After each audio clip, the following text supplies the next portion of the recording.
हाँ, तो जैसा मैंने बताया कि इस क्लास में हम two people are still waiting, ठीक है, ज्वाइन कर लिया। हम्म। तो हाँ, डोपिंग के बारे में और उसको आप एकदम शॉर्ट प्रिसाइज नोट्स बना लें। जैसे मैंने आपको टेबल बताई है कि आपको सिर्फ एक पेज के अंदर डोपिंग का टॉपिक कंप्लीट हो जाए और एग्जाम में आप उसे सिर्फ एक रीड मारो और वो आपको याद आ जाए सब चीज़ें, ठीक है। प्रिसाइज नोट्स बनाने हैं। ठीक है, म्यूट कर लीजिए आपका माइक इसको। यार मेरा बोलो। सर आप ही कर दो सबको म्यूट और क्लास स्टार्ट। हाँ नहीं है वॉइस वॉइस किसकी आ रही है, मैं एक मिनट देख लेता हूँ। शुभम सर आप सर, सभी शुभम को सर। म्यूट कर दीजिए अपनी तरफ से। ठीक है ठीक है, मेरी तरफ से मैं म्यूट कर देता हूँ। पूजा जी, सभी म्यूट हो गए हैं। हाँ, विटामिन स्टार्ट करते हैं हम। Fit to screen. हाँ, ये आपको शो हो रही मेरी स्लाइड्स विटामिन की। सबसे पहले तो आपको ये ध्यान रखना है 1916 में इसकी खोज किसने करी है। क्रेशमर फंक ने, ठीक है। 1916 में क्रेशमर फंक ने, ये कीवर्ड ध्यान रखना, क्रेशमर फंक। इन्होंने क्या करी थी, इसकी खोज करी थी विटामिन की। ये एग्जाम में क्वेश्चन डायरेक्टली बन जाता है। अब क्या होते हैं, ये भी कंपाउंड से बने हुए होते हैं, कार्बन, हाइड्रोजन, ऑक्सीजन, ठीक है, इनसे बने हुए होते हैं। और ये माइक्रो न्यूट्रिएंट्स होते हैं। माइक्रो न्यूट्रिएंट्स मतलब इनकी आवश्यकता हमें कम मात्रा में होती है, ठीक है। और इन सब के कुछ केमिकल्स केमिकल से बने हुए होते हैं। जैसा मैंने आपको बताया, कार्बन, हाइड्रोजन, ऑक्सीजन। और कुछ शब्द इन्हें दिए हुए होते हैं, जैसे जिस साइंटिस्ट ने उनकी खोज की है उनसे मिलता जुलता नाम। या फिर जैसे ये विटामिन ए है, इसको रेटिनॉल बोलते हैं, मतलब रेटिना की हेल्थ के लिए अच्छा रहता है, तो हम आगे देखेंगे। मेन फंक्शंस क्या होते हैं, मेंटेन हेल्थ, आपकी बॉडी प्रॉपर फंक्शन करेगी इसमें, ठीक है। और कुछ डिफिशियंसी से डिसीज डिसीज होते हैं इसकी, जैसा बेरी बेरी दिया हुआ है यहाँ पर, ठीक है, रिकेट्स हो जाता है विटामिन डी की कमी से। तो इस तरह की बीमारियां हो जाती है हमें। और जो हमारी सेल्स डैमेज होती है उनको ये रिपेयर भी करते हैं, ठीक है। हेल्प कॉम्बैट एजिंग प्रोसेस, जो आपकी एजिंग प्रोसेस होती है, अगर आपकी डाइट में वाइटामिन की मात्रा सही है, सही मात्रा में आप वाइटामिन मिनरल्स ले रहे हो, तो आपकी एजिंग प्रोसेस है वो भी स्लो हो जाएगी, या फिर आप जमा दिखोगे अगर आप सही तरीके से प्रॉपर एक बैलेंस डाइट ले रहे हो, ठीक है, जिसमें सभी पोषक तत्व की सभी न्यूट्रिएंट्स प्रॉपर प्रोपोर्शन में है, मतलब सही मात्रा में है, तो उसमें help to reduce carbohydrate release into help to process carbohydrate and release energy in the body. हाँ, अब बहुत बहुत सारे वाइटामिन ऐसे भी रहते हैं जो कार्बोहाइड्रेट के ब्रेक डाउन में, और कुछ मिनरल्स भी ऐसे रहते हैं जो कार्बोहाइड्रेट के ब्रेक डाउन में उस प्रोसेस में इन्वॉल्व रहते हैं, ठीक है। अब कार्बोहाइड्रेट ही क्या होता है, क्या हमारा मेन एनर्जी का सोर्स होता है। लगभग 60% हमारी डाइट में क्या होता है, कार्बोहाइड्रेट, ठीक है। तो मेन एनर्जी का सोर्स क्या हुआ, हमारा कार्बोहाइड्रेट ही हुआ। तो उसकी ब्रेकडाउन की जो प्रोसेस होती है उसमें इन्वॉल्व रहता है बहुत सारे वाइटामिन और मिनरल्स, कुछ कुछ हम आगे पढ़ेंगे, ठीक है। अब मेन आपको ये ध्यान रखना है, सिंपल सा ही क्वेश्चन कभी कभी एग्जाम में बन जाता है, वाटर सॉल्युबल और फेट सॉल्युबल, ठीक है। इसमें आप ऐसा वर्ड ध्यान रख सकते हो, कीड़ा, के ई डी ए, ये होते हैं fat soluble. Sujoy, okay, enter कर लिया है। वाटर सॉल्युबल, अब इसको ऐसे ध्यान रख सकते हो आप, डब्ल्यू बी सी। बस आपको ध्यान रखना है W B C. Water soluble vitamin कौन से होंगे, बी और सी, बस ये ध्यान रखना है। फेट सॉल्युबल कीड़ा और डब्ल्यू बी सी, इसमें कंफ्यूज नहीं होना है। उसके बाद वाटर सॉल्युबल क्यों होते हैं, क्योंकि ये सिर्फ पानी में घुलनशील होते हैं। ये सिर्फ पेट में घुलनशील होते हैं। अभी भी वॉइस आ रही है, म्यूट कर देता हूँ, ठीक है। अब excess can excrete urine, no danger of toxic levels. हाँ, अब इसका लेवल बॉडी में बढ़ेगा नहीं, क्यों, क्योंकि बॉडी ऑटोमेटिक क्या कर देगी, इसको एक्सक्रीट कर देगी यूरिन के थ्रू, ठीक है। और ये एक्यूमुलेट हो सकते हैं बॉडी में, जैसा मैंने बताया फेट सॉल्यूबल है, ठीक है। लीवर में कुछ फेट रहता है, और हमारी मसल्स में एडिपोस टिश्यू के साथ एडिपोस टिश्यू के रूप में कुछ फेट हमारी बॉडी में स्टोर रहता है। तो अगर ज़्यादा मात्रा में आप ले रहे हो तो ये कुछ टॉक्सिक, या फिर आपको कुछ इसके साइड इफेक्ट्स भी हो सकते हैं, हम आगे पढ़ेंगे। अब इसको अगर आप हीट कर रहे हो कुकिंग में तो ये डिस्ट्रॉय हो जाते हैं, ठीक है। इसलिए जो पुराने लोग थे वो ज़्यादा पका कर खाना नहीं खाते थे, हरी सब्जियां वगैरह हो गई तो वो ज़्यादा उसे पकाते नहीं थे, क्योंकि क्या होता है उससे उसके जो पोषक तत्व है वो खत्म हो जाते हैं, ठीक है। और फेट जनरली नॉर्मल टेम्परेचर में जो फेट सॉल्युबल वाइटामिन है वो उसके जो पोषक तत्व है वो खत्म नहीं होते हैं, ठीक है। और जो वाटर सॉल्युबल है बीसी, उसमें ये रहता है। अब आ जाते हैं डायरेक्टली इस पे, विटामिन ए पे। इसके क्या फॉर्म होते हैं, दो, एक रेटिनॉल और एक बीटा कैरोटीन। बीटा कैरोटीन होता है प्लांट सोर्स से मिलता है जो हमको, ठीक है। इसकी प्रोसेस रहती है क्लोरोफिल में बनता है गट वॉल के अंदर। इतना डीप पे नहीं आना, बस हमको ध्यान रखना है बीटा कैरोटीन जो प्लांट बेस्ड सोर्स से अगर हमको विटामिन ए मिल रहा है तो उसको हम बोलेंगे बीटा कैरोटीन। अदरवाइज हम क्या बोलेंगे, रेटिनॉल। इसका नाम रेटिनॉल क्यों पड़ा, ये आई हेल्थ से रिलेटेड है, ठीक है। और found only in animal food. अब ये वेजिटेरियन वालों के लिए है, और ये एक तरीके से नॉनवेज फूड सोर्स से हमें मिलता है, एग्स वगैरह बोलते हैं इस पे हम, ठीक है। तो उसमें हमको ये मिल जाता है रेटिनॉल। इसके यहाँ पर एग्जाम्पल्स भी दिए हुए हैं इसे सेपरेट करके। कोड लीवर ऑयल, लीवर, ठीक है, एग योक्स, डेयरी प्रोडक्ट्स इसमें मिल जाएगा। और बीटा कैरोटीन आपको जो हरी सब्जियां हैं, ब्रोकली है, ठीक है, संतरा, उसके बाद गाजर हो गई, कैरेट्स हो गए, फ्रूट्स और वेजिटेबल में आपको मिल जाएगा। अब इसके फंक्शन क्या क्या होंगे। एक तो पहले आई हेल्थ के लिए अच्छा रहेगा, की पॉइंट इसका ध्यान रखना। आई हेल्थ के लिए अच्छा है, जो आपके टिश्यू की हेल्थ है वो अच्छी रहेगी, ठीक है। ये भी एजिंग प्रोसेस में अच्छा रहेगा, आपकी स्किन की क्वालिटी अच्छी रहेगी। रेगुलेट ग्रोथ, ठीक है, और प्रमोट हेल्थ स्किन, जैसा मैंने आपको बताया था। स्किन और टिश्यू की हेल्थ के लिए ये बेनिफिशियल। इसके की पॉइंट्स आपको नोट डाउन करने हैं। अब इसकी डिफिशियंसी से क्या हो जाएगा, नाइट ब्लाइंडनेस, जीरोथर्मिया, ठीक है। जो भी आई से रिलेटेड है, नाइट ब्लाइंडनेस लिख लेना आप, एक जीरोथर्मिया लिख लेना, ठीक है। जीरोथर्मिया मतलब क्या होता है, जीरोथर्मिया करके लिख लेना आप। ये आपकी ड्राई आइज का डिसीज होता है, मतलब सूखापन, एक नमी बनी हुई रहती है हमारे, ठीक है। एक हमारी आई के ऊपर एक ग्लैंड रहती है, हमारी आंखों के ऊपर एक ग्लैंड रहती है। तो वो एक केमिकल रिलीज करती है, उससे हमारी आंखों के अंदर नमी बनी हुई रहती है, ठीक है। तो अगर वो सही से केमिकल रिलीज नहीं कर रही है तो हमें ये ड्राई आई की प्रॉब्लम हो जाएगी, जिसको जीरोथर्मिया हम बोलते हैं, ठीक है। अब ये भी है एक्सेस बीटा कैरोटीन, जैसा विटामिन ए है। अब ये क्या है, मैंने बताया आपको फैट सॉल्युबल। जो वाटर सॉल्युबल है वो तो यूरिन के थ्रू एक्सेस बाहर निकल जाएंगे। बाकी जो फैट सॉल्युबल है, वो अगर ज़्यादा मात्रा में ले रहे हो तो ये लीवर के लिए और बोन के लिए, आ, मतलब उसकी हेल्थ के लिए हार्मफुल रहेगा। इससे अति किसी भी चीज़ की बेकार होती है, जैसे ही विटामिन भी अगर आप ज़्यादा मात्रा में ले रहे हो तो वो भी आपको हार्मफुल रहेगा। उसके बाद विटामिन डी, इसमें भी दो आ जाते हैं, एक विटामिन D2 और एक विटामिन D3। एरिगो कैल्सीफेरोल, एरिगो कैल्सीफेरोल और एक कैल्सी और एक कैल्सीफेरोल, एक ओरिगो कैल्सीफेरोल। ये दो तरीके रहते हैं। एक मैंने लास्ट में एक शॉर्ट टेबल बनाई है, तो उसमें बहुत प्रिसाइज फॉर्म में लिखा है, तो वो मैं तुम्हारे साथ शेयर कर दूंगा। तो ये दो ध्यान रखना, विटामिन D2 और D3। अब ये डिप्रेशन में भी हेल्पफुल रहता है, जैसे ही हमको मिलता है विटामिन D3 सन से, तो जो कोलेस्ट्रॉल कार्टिजोल लेवल, जो कार्टिजोल रहता है, बॉडी उसको कन्वर्ट कर देती है फिर D3 में। इस तरीके से फिर कैल्शियम का एब्जॉर्प्शन होता है और वो हेल्पफुल रहता है। मतलब डिप्रेशन की कंडीशन में भी विटामिन डी हेल्पफुल रहता है, क्योंकि वो कार्टिजोल को कन्वर्ट करता है विटामिन D2 में। ये D3 कन्वर्ट होता है फिर D2 में।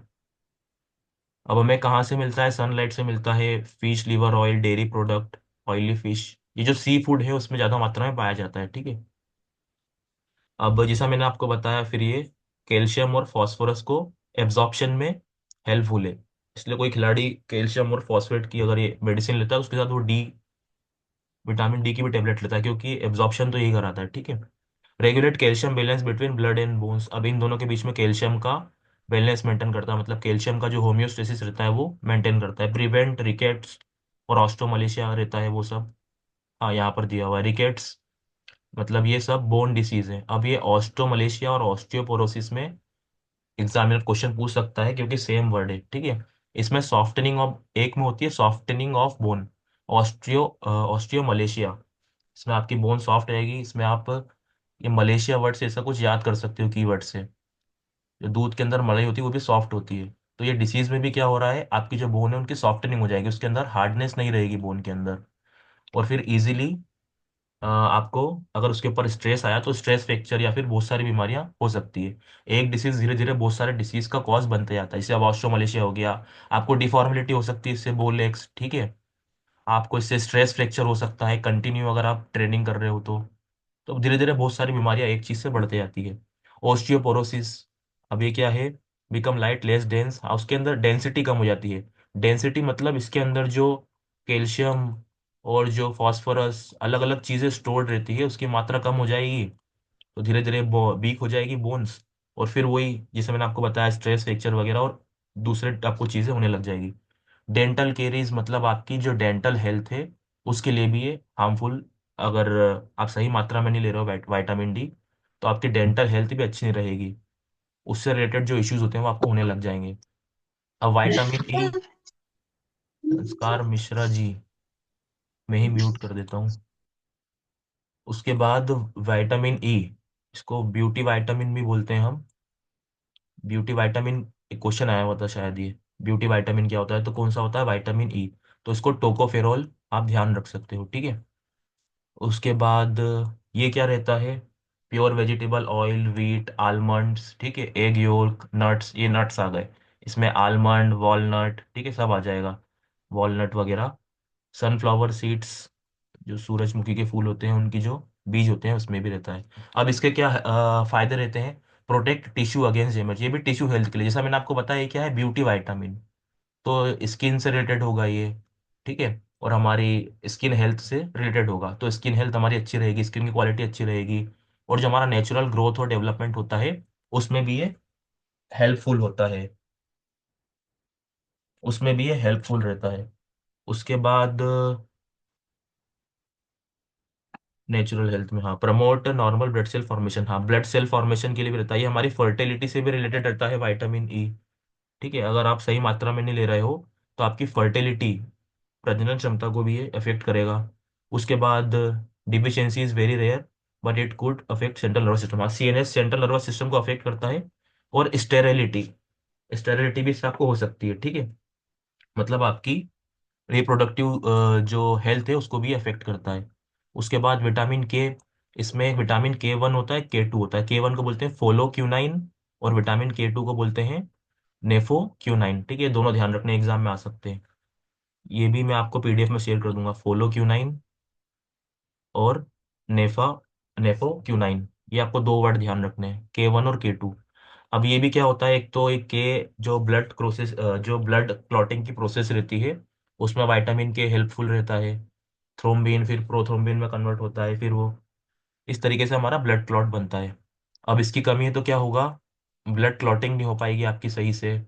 अगर विटामिन के की कमी है तो अगर आपको कोई घाव है तो वो जल्दी भर नहीं पाएगा, ठीक है, तो इस तरीके की आपको डिसीज इसमें हो सकती है। अब इसके सोर्स क्या है, ग्रीन लीफी वेजिटेबल, हरी पत्तेदार सब्जियां, वेजिटेबल ऑयल, सीरियल्स। अब ये मैंने जैसे आपको बताया था ब्लड क्लॉटिंग, ये वही लिखा है यहाँ पर, वाउंड हीलिंग, प्रॉपरली वाउंड, आपका घाव भरेगा नहीं। विटामिन के ऑल्सो स्ट्रॉन्ग बोन्स। अब कुछ रिसर्चेस में ऐसा भी पाया गया है कि जो हमारी स्ट्रॉन्ग बोन्स, अगर आपके डाइट के अपने आपके शरीर में विटामिन के की मात्रा ज़्यादा है तो आपकी बोन्स भी स्ट्रॉन्ग होगी। उसके बाद हाँ, अब इसकी डिफिशियंसी से क्या हो सकता है मैं बता ही चुका हूँ आपको, जो ब्लड क्लॉटिंग है और आपका वाउंड हीलिंग, इसे आ गया वाउंड हीलिंग में, आप किसी वाउंड से प्रॉपरली हील नहीं कर पा रहे हो, तो कौन से विटामिन की डिफिशियंसी होगी आपके अंदर, तो ये ऑप्शन में ये दे सकता है, इस तरह के क्वेश्चन इसमें बन सकते हैं। और इन्फेंट्स के लिए भी रहता है, ऐसे विटामिन B9 रहता है, एक फॉलिक एसिड, वो जब प्रेगनेंसी के वक्त जो बच्चा डेवलप होता है, फोटस जिसे हम फोटस बोलते हैं, बच्चा जब डेवलप होता है तो ये सब वाइटामिन्स उसके डेवलपमेंट में हेल्पफुल रहते हैं। तो विटामिन उसमें से एक विटामिन के भी होता है, लीवर डैमेज जैसे न्यू बॉर्न बेबी में भी इसमें रिस्क रहता है इनका, और लीवर डैमेज, लीवर की हेल्थ के लिए भी ये हार्मफुल रहता है, ठीक है, अगर इसकी मात्रा कम है तो। उसके बाद विटामिन B1, अब ये 1 ऐसा बनता है, इसको आप उल्टा कर दोगे तो ये ऐसा हो जाएगा, ठीक है, ऐसा हो जाएगा, तो ये टी जैसा बन जाएगा, तो इसका क्या हो गया, white thiamine, vitamin B1 thiamine हो गया, ठीक है, ये ध्यान रखना है। उसके बाद इसके सोर्स क्या होते हैं, मीट, ओट मील हो गए, जो ओट्स होते हैं, ब्रेकफास्ट में आप सीरियल्स लेते हो, व्हीट्स ले रहे हो आप, गेहूं वगैरह, कुछ फ्लोर्स आते हैं, गेहूं वगैरह, मिल्क हो गया, एग्स हो गया, वेजिटेबल, ये इसके सोर्स होते हैं। इसेंशियल ड्रेनेज ऑफ कार्बोहाइड्रेट, अब जैसा मैंने आपको स्टार्टिंग में बताया था, जो कार्बोहाइड्रेट का मेटाबॉलिज्म होता है, ठीक है, मेटाबॉलिज्म होता है, केटाबॉलिज्म होता है, तो मेटाबॉलिज्म कंस्ट्रक्टिव प्रोसेस होती है, ठीक है, मतलब वो उसमें एक तरीके से जो प्रोसेस हो रही है, कार्बोहाइड्रेट से जो एनर्जी रिलीज हो रही है ग्लूकोज के फॉर्म में, तो उसमें बहुत सारे वाइटामिन भी उसके ब्रेकडाउन में हेल्पफुल रहते हैं, ठीक है, उसमें एक थियामिन भी होता है, तो ये आपको ध्यान रखना है, release of energy from carbohydrate, breakdown की प्रोसेस में कहीं ना कहीं ये इन्वॉल्व रहता है। Necessary for appetite and good health, अब आपकी एपिटाइट अच्छी रहेगी, ठीक है, जो आपकी गट हेल्थ है वो अच्छी रहेगी। उसके बाद और जो आपका नर्वस सिस्टम है उसके लिए भी, उसकी हेल्थ के लिए भी ये अच्छा रहेगा। अब इसमें बेरी बेरी ये एग्जाम में बहुत बार रिपीट हुआ क्वेश्चन है। बस एग्जामिनर क्वेश्चन करने के लिए क्या दे देगा, आप कंफ्यूज करने के लिए, कि थियामिन की डिफिशियंसी से कौन सा डिसीज होता है, और फिर ऑप्शन में बेरी बेरी दे देगा।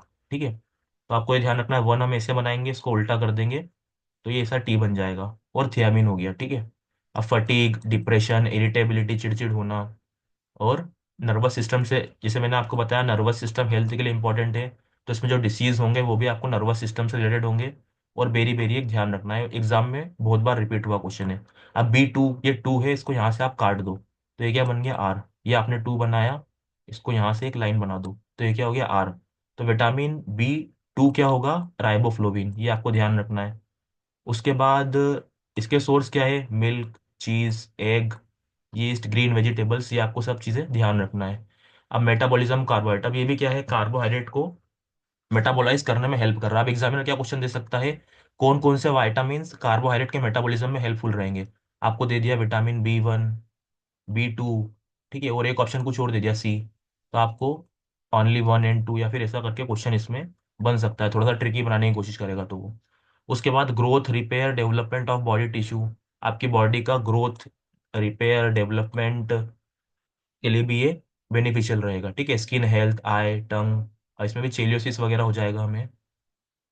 The principal growth promoting factor in the principal growth promoting factor in vitamin B complex. हाँ, मतलब ये भी क्या है, एक तो ये ध्यान रखना आप, कार्बोहाइड्रेट के मेटाबॉलिज्म में हेल्पफुल रहेगा, और जो आपके बॉडी टिश्यूज हैं जो वियर और टीयर होते हैं उसकी हेल्थ के लिए अच्छा रहेगा, और स्किन हेल्थ और आई हेल्थ और टंग हेल्थ इसके लिए हेल्पफुल रहेगा, बस इतना ध्यान रखना है आपको। उसके बाद जैसे मैंने आपको बताया टंग हेल्थ के लिए इंपॉर्टेंट है ये। ठीक है, उसका पीएच लेवल कहीं ना कहीं मेंटेन करके रखता होगा ये, विटामिन B12 पीएच लेवल रहता है। इस तरीके से कहीं ना कहीं फिजियोलॉजिकली वो टंग हेल्थ के लिए अच्छा रहता होगा, जैसे सलाइवा का एक पीएच लेवल रहता है। ये भी क्वेश्चन एग्जाम में आता है। लॉस ऑफ एपेटाइट, भूख ना लगना, मैंने बताया था एपेटाइट हेल्थ के लिए अच्छा है। तो उसके विपरीत क्या हो जाएंगे, इसके सिम्टम्स हो जाएंगे, स्वेलन टंग्स, क्रैक लिप्स, इसको चीलियोसिस बोलते हैं हम शायद, हाँ चीलियोसिस। तो ये बोल सकते हो आई इन्फेक्शन, आई के अंदर कुछ इन्फेक्शन हो गया है, तो हो सकता है आपके अंदर राइबोफ्लोविन की कमी है, और वो इन्फेक्शन से फाइट करता होगा। इसी इसे ही आप चीज़ों को रिलेट किया करो। तो एग्जाम में अगर आपको क्वेश्चन नहीं आता है तो भी आप अगर बेसिक्स क्लियर है तो आप को रिलेट करके चीज़ों को ऑप्शन एलिमिनेट करके टिक लगा सकते हो। उसके बाद विटामिन B3, अब ये थ्री ऐसा बना हुआ है, इसको आप उल्टा कर दो तो ऐसा हो जाएगा। ठीक है, इस तरीके से इसको ऐसा कर दो, एन जैसा एक बनेगा ये। ठीक है, तो इस तरीके से मैंने इसे याद कर रखा है कि थ्री को आप ऐसा उल्टा कर दोगे तो एन जैसी एक आकृति बनेगी, एक शेप बनेगा।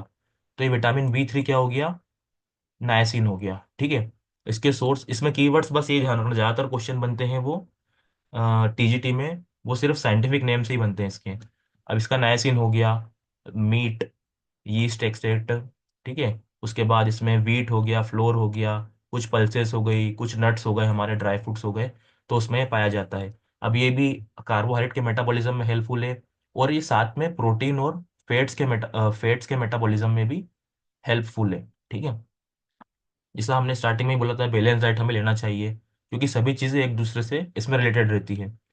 तो बैलेंस डाइट का मतलब ये होता है, उसकी डेफिनेशन ही ये होती है जिसमें सभी न्यूट्रिएंट्स प्रॉपर प्रपोर्शन में हो। ठीक है, तो इसीलिए आप समझ पा रहे होगे इसकी इंपॉर्टेंस कि क्यों प्रॉपर प्रपोर्शन में होना चाहिए, क्योंकि सभी एक दूसरे से को रिलेटेड है। ठीक है, सभी एक दूसरे से को रिलेटेड है। Need for normal functioning of nervous system, अब जो आपका नर्वस सिस्टम है उसकी नॉर्मल फंक्शनिंग के लिए भी ये रिलेटेड है। उसके बाद इसको मिनिमाइज करते हैं एक बार। विटामिन B3, हाँ, अब B3 पे थे हम। Your meeting will and in 10 minutes, okay. उसके बाद विटामिन B3, हाँ, अब इसके नायसिन, फोलिक एसिड, हम्म।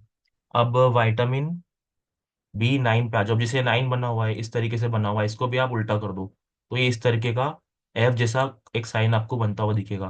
तो विटामिन B9 क्या हो गया, ये हो गया फोलिक एसिड। ठीक है, अब इसमें भी क्या इसके क्या क्या है, इसके फिजियोलॉजिकल फंक्शंस क्या क्या है। एक तो हमारी रेड ब्लड सेल्स का जो फॉर्मेशन होता है, ठीक है, एरेंथ्रोपोएसिस, चेरी एरी चेरी, हाँ, एरेंथ्रोपोएसिस जो प्रोसेस होती है हमारी, उससे उसमें ये हेल्पफुल रहता है, मतलब रेड ब्लड सेल की फॉर्मेशन के लिए हेल्पफुल रहता है। इसके कुछ वो भी आ जाते हैं, जैसे अलग अलग नाम, प्लेटलेट्स को थ्रोम्बोसाइट्स बोलते हैं हम, ठीक है। रेड ब्लड सेल्स को एरिथ्रोसाइट्स बोलते हैं। तो इस तरीके कंफ्यूज करने के लिए आपको एग्जाम में आ सकता है कि एरेंथ्रोपोइसिस की जो प्रोसेस होती है उसमें कौन सा विटामिन हेल्पफुल रहेगा। तो आपको समझ जाना है वो किसकी बात कर रहा है, रेड ब्लड सेल्स की। कंफ्यूज करने के लिए इस तरीके से क्वेश्चन बनते हैं। तो कौन सा विटामिन हेल्पफुल रहेगा, vitamin B9। Development of brain spinal cord, अब ये मैंने क्या बताया, जो फोटस होता है, मतलब जो एक जो भ्रूण होता है, मतलब जो बच्चा माँ के गर्भ में होता है, तो उसका जो ब्रेन का डेवलपमेंट, उसके स्पाइनल कॉर्ड का डेवलपमेंट, ठीक है, उसके स्केलेटल सिस्टम का डेवलपमेंट, उसमें जो विटामिन B9 होता है वो हेल्पफुल रहता है। इसलिए प्रेग्नेंट लेडी को डॉक्टर विटामिन 9 का सप्लीमेंट या फिर सायरप के फॉर्म में या फिर मेडिसिन के फॉर्म में सजेस्ट करता है एज अ सप्लीमेंट, ठीक है। Reduce risk of neutral tube defect, ये भी वही है, मतलब जो बेबी को जो प्री मेच्योर जो बेबीज रहते हैं, जो अपने माता के पेट में गर्भ में हैं बच्चे, उनसे रिलेटेड ही कुछ ये डिफिशियंसी होती है। तो उसी के बारे में ये बताया हुआ है यहाँ पर। अगर आप सही मात्रा में ले रहे हो तो आपका जो बच्चा है वो हेल्दी रहेगा, ठीक है। उसके बाद में play prevent heart attack stroke cancer. अब ये हार्ट अटैक्स स्ट्रोक्स और कैंसर में बेनिफिशियल रहता है। अब हार्ट अटैक्स में किस तरीके से होगा, कहीं ना कहीं ये ब्लड थिकनिंग की जो प्रोसेस होती है उसमें इन्वॉल्व होगा फोलिक एसिड, तभी ये क्या कर रहा है, हार्ट अटैक से आपको प्रिवेंट कर रहा है। इस तरीके से आपको चीज़ों को कोरिलेट करना है, ठीक है।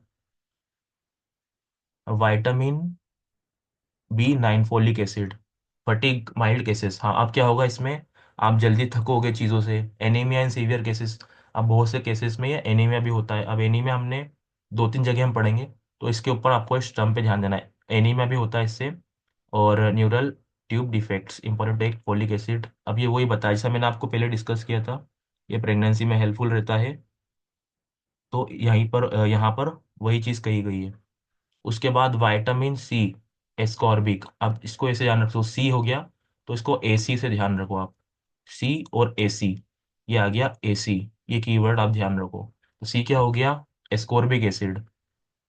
अब इसमें क्या हो गया, ये भी ग्रीन पेपर्स, कीवी हो गया, फ्रूट्स स्ट्रॉबेरी, जो भी खट्टी चीज़ें होती हैं ज़्यादातर ये उसमें होता है, केबेज, पत्ता गोभी, स्पिनच, ब्रोकली, पालक, ठीक है, इन सब में ये होता है।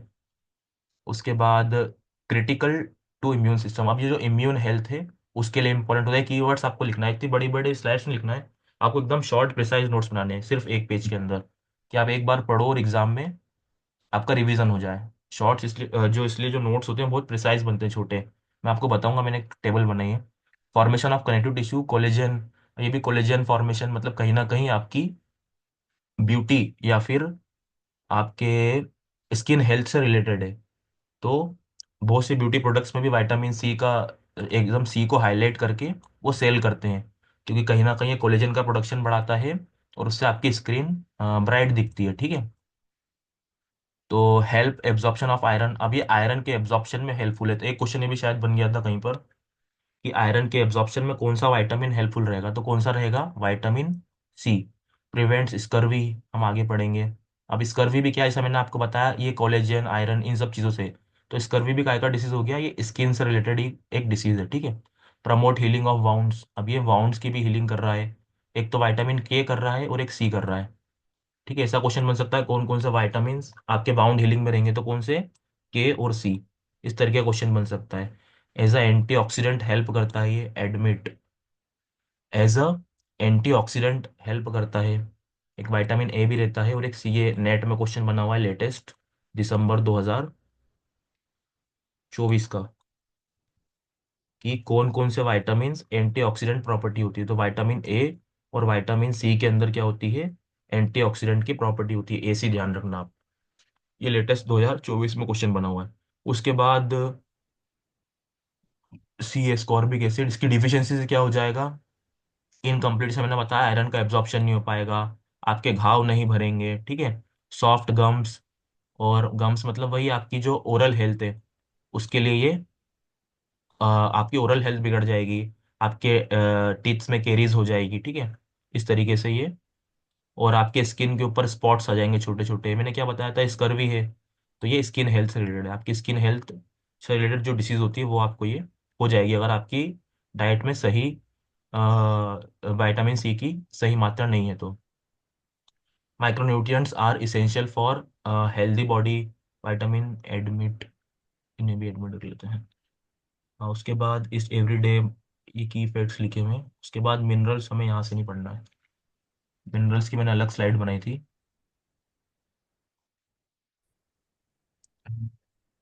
मिनरल की स्लाइड, इसको साइड, मैं स्लाइड चेंज कर रहा हूँ, आप बताना स्लाइड चेंज हुई कि नहीं। स्लाइड चेंज हुई है no sir. Minerals WordPad में। वर्ड मैंने अभी वर्ड पेड खोला है, आपको दिख रहा है? नो सर, वही दिख रहा पुराना है। एक मिनट, अब देखो अब ये चेंज हुआ है। नो।